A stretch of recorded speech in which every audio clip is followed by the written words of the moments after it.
निशाना पहले मैंने साधा था।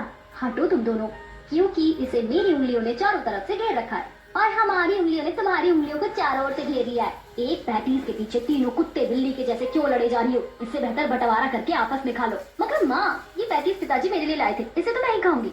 दीदी की बच्ची, अगर तू पापा की परी है तो मैं भी माँ की मगरमच्छ हूँ। ये पैटीज तो मेरे ही पेट में जाएगा। तीनों के बीच पैटीज के पीछे का वाद विवाद भीषण महाभारत में बदल जाता है। तीनों एक दूसरे के बाल पकड़कर मारपीट पर उतारू हो जाती हैं, जिसे देख तान्या थसकरी मारकर माथा पकड़कर कहती है, हे ईश्वर, कैसी झगड़ालू बिटिया जन्मी है मैंने। एक पल भी तीनों के बीच पटरी नहीं बैठती, जाने जब देखो घर को अखाड़ा बनाती रहती है। अरे तुम तीनों के महाभारत के कारण बेचारे पैतीस का भरता बन गया, अब बस करो। तेजसपुर गांव में रहने वाली तान्या की 3 बेटियां थी। तीनों की उम्र में 2-2 वर्ष का अंतराल था। जहां विधि 16 वर्ष की थी, वहीं परिधि 14 की तो निधि 12 वर्ष की थी। ऐसा कोई दिन नहीं जाता था जिस रोज तीनों के बीच घमासान युद्ध न छिड़ता हो। वो हमेशा खाने की मेज को महाभारत का मैदान बनाती थी। समय गुजर रहा था। एक सुबह मेरे तीनों अनमोल रतन टिफिन तैयार कर दिया है, मन लगाकर पढ़ना। अलविदा। तीनों स्कूल के लिए निकल जाती हैं। तभी नन्ही निधि विधि छेड़ती है, अरे ओ विधि परिधि, ये कछुए की धीमी चाल चलना छोड़कर जरा तेज गति कर ले, वरना स्कूल मास्टर आज फिर तुम दोनों के गुर्दे छील देंगे। चुप कर, इस बित्ते भर की ततैया के बोल बच्चे बहुत ज्यादा बढ़ रहे हैं। बेटा कायदे में रह लो, वरना खोपड़ी खिसक गई तो 2 गज जमीन में गाड़ दूंगी। मैं तेरी इन खोखली धमकी से नहीं डरती, तू मेरा बाल भी बांका नहीं कर सकती। विधि ये निधि तुझे ललकार रही है, तुझे तू तू तू तू इस बात पर अब कर इसका बाल बांका। बेटा ज्यादा बकैती ना करो, वरना हम साथ मिलकर तुम्हारे सर की हरियाली निचवाकर सजनी से बना देंगे। विधि और निधि की खिल्ली उड़ाता देख परिधि उनके सिर पर मुक्का मारकर कहती है, बहुत बत्ती सी निकल रही थी। दोनों गुस्से में बौखलाकर परिधि पर ताबड़तोड़ थप्पड़ बरसाती है और तीनों लड़ते हुए सड़क के बीचों बीच आ जाती है कि एक क्रेन उन तीनों को कुचलकर आगे बढ़ जाती है। उसी पल तीनों की आत्मा भयानक चुड़ैल के देश में उनके शरीर को भेदते हुए बाहर आती है और वो तीनों हवा में उड़ने लगती है। अरे ये क्या है? हम तीनों फर्श से अर्श पर कैसे आ गए? लगता है हम तीनों के अंदर फ्लाइंग जय बन गई है। चलो दौड़ाकर घर चलते हैं।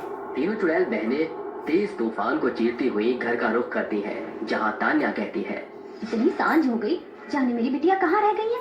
माँ, हम ये नहीं, देखो माँ, लगता है माँ हमारे संग खेल खेल रही है। जैसे तीनों चुड़ैल तान्या के स्पर्श करने की कोशिश करती हैं, वो आर पार हो जाती है, जिसे देख वो भौचक्की रह जाती है। अरे हम तीनों माँ के आर पार कैसे आए?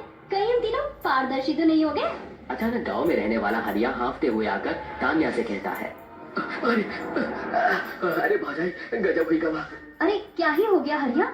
अरे गांव की सड़क पर आपकी तीनों बेटियों की लावारिश लाश पड़ी है। ये सुनते ही तीनों चुड़ैलों के पैरों तले जमीन खिसक जाती है। अपने शव को देखकर तीनों चुड़ैल स्तब्ध रह जाती है, जिसके बाद वो गांव के जंगल को ही अपना बसेरा बना लेती है। कहती है, तुम दोनों की नादानी के चलते आज मैं बंजर बरगद पर टंगी हुई हूँ। उल्टा चोट कोतवाल को डांटे, सड़क पर भिड़ंत तुम्हारे बीच हुई थी। आज मैं सिर्फ तुम दोनों चिमिल की चुड़ैल के चलते भूतनी बनकर जंगल में भटक रही हूँ। सारी गलती सरासर इस बित्ते भर की ततैया की है। ना ये मुझे छेड़ती, ना मैं इससे भिड़ती। मुझ नन्ही सी जान को परेशान करके तुम्हें क्या मिल रहा है? तीनों चुड़ैल लड़ते हुए देर रात सो जाती हैं। देखते ही देखते तकरीबन 2 दिन गुजर जाते हैं। भूख के मारे मेरे पेट में मरे हुए चूहों ने कबड़ी मचा रखी है। मुझे भी जोरों की भूख लगी है, मगर हम अभी बाहर नहीं जा सकते, वरना दिन की धूप हमें सीधे जहन्नुम पहुंचा देगी। जन्नत तो हम जाने से रहे। थोड़ी ही देर में रात का घनघोर अंधेरा घेर आता है और चमगादड़ों की सेना आकाश में जोर शोर से सिसयाना शुरू करती है। तभी अंतिम चुड़ैल नाक सिकोड़ते हुए कहती है, मुझे किसी इंसान की बू आ रही है, चलो साथ मिलकर शिकार करते हैं। हाँ चलो। तीनों चुड़ैल हवा में हाथ फैलाए हुए जंगल से बाहर आती हैं, जहां कोसों दूर से आता हरिया साइकिल पर सवार गाते हुए आगे की ओर अग्रसर होता है। चुड़ैल को देख हरिया खौफ के मारे सर से पांव तक पसीने में सराबोर हो जाता है। उसकी आंखें बड़ी होने के साथ उसकी अंतड़ियां सूख रही थी। अरे दादा बचाओ, अरे बचाओ रे, कौन हूँ? अरे बचाओ रे, कौन हूँ? तीनों चुड़ैल कितनी भयानक बनती है। तूने हमारी बुराई की, अब तू मरेगा। गुस्से में बौखलाई तीनों चुड़ैल उसे मार कर घसीटते हुए जंगल आती है, जहाँ परिधि चुड़ैल हाथ मलते हुए कहती है, मैं तो इसका कलेजा खाऊंगी। मेरी जुबान से तो लार टपक रही है, मैं तो इसके खून का रक्तपान करूंगी। ये मन की मिठाई तुम्हारे मुंह तक नहीं जाएगी, ये शिकार सिर्फ मेरी खुराक बनेगा। ऐसे कैसे? इसे पकड़ने में हमने तुम्हारा बराबर भरसक सहयोग किया है, खाली पीली खोपड़ी मत खिसकाओ। तीनों चुड़ैलों के बीच शिकार को लेकर बहसबाजी शुरू हो जाती है। उनके आतंक से पूरा जंगल बेडौल हो जाता है। ऐसे ही हर एक रात चुड़ैल लोगों को मारकर शिकार साधती थी। देखते ही देखते ये खबर गांव में सनसनीखेज हो गई। सभी सरपंच की सभा में उपस्थित होते हैं। अरे देखते ही देखते आधा गांव सफाचट हो गया। जाने कौन कर रहा है ये सब। सरपंच जी, ये सारा व्यूचक्र तान्या की 3 चुड़ैल बेटियों का है। सच क्या है ये तो अब पुरोहित जी से पता चलेगा।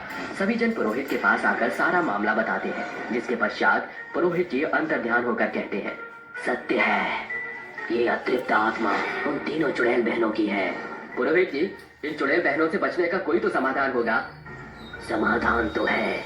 आज पूर्णिमा की रात है, चांद की चमक अपनी चरम सीमा पर होगी। उस समय मैं यज्ञ करके उन चुड़ैलों को आमंत्रण दूंगा। पूरा गांव यज्ञ की तैयारियों में जुट जाता है। यज्ञ की आहुति के साथ तीनों चुड़ैल वहां उपस्थित होती है। क्यों बुलाया है? पुरोहित, बंद करिए यज्ञ, वरना एक ही पे में मैं तुझे पाताल लोक पहुंचा दूंगी। बंद करो ये बकैती चिमिरकी चुड़ैल, तू इस पहलवान पुरोहित को हिला भी नहीं सकती। अरे वो चुड़ैल, बंद कर अपना सड़ा मुंह, बातों से ज्यादा तो बू निकल रही है तुझमें से। अरे विधि चाहे तो अपने मुंह से ही बंदा बेहोश कर दे। तीनों चुड़ैल के बीच युद्ध छिड़ जाता है। तभी तान्या रोते हुए कहती है, अरे अब तो झगड़ना बंद कर दो। इसी लड़ाई झगड़े के कारण तुम तीनों स्वर्ग से बाहर गई। देखा तुम दोनों चुड़ैल ने माँ को रुलाया। अरे अब तो एकजुट हो जाओ, मर कर भी मार काट कर रही हो। झगड़े से जिंदगी नहीं चलती, सुलह के साथ रहना सीखो। अगर एक मिजाज गर्म है तो दूजा नर्म रह सकता है। तान्या को बिलक बिलक कर रोता देख तीनों चुड़ैल बहनों की आंखों में खून के आंसू बरसने लगते हैं। माँ, हमें माफ कर दो। अब हम समझ गई हैं कि लड़ाई झगड़े जीवन का जुड़ाव है। जहाँ प्यार होता है वहाँ झगड़े भी होते हैं। आज के बाद हम कभी नहीं लड़ेंगे। अलविदा माँ, अपना ख्याल रखना।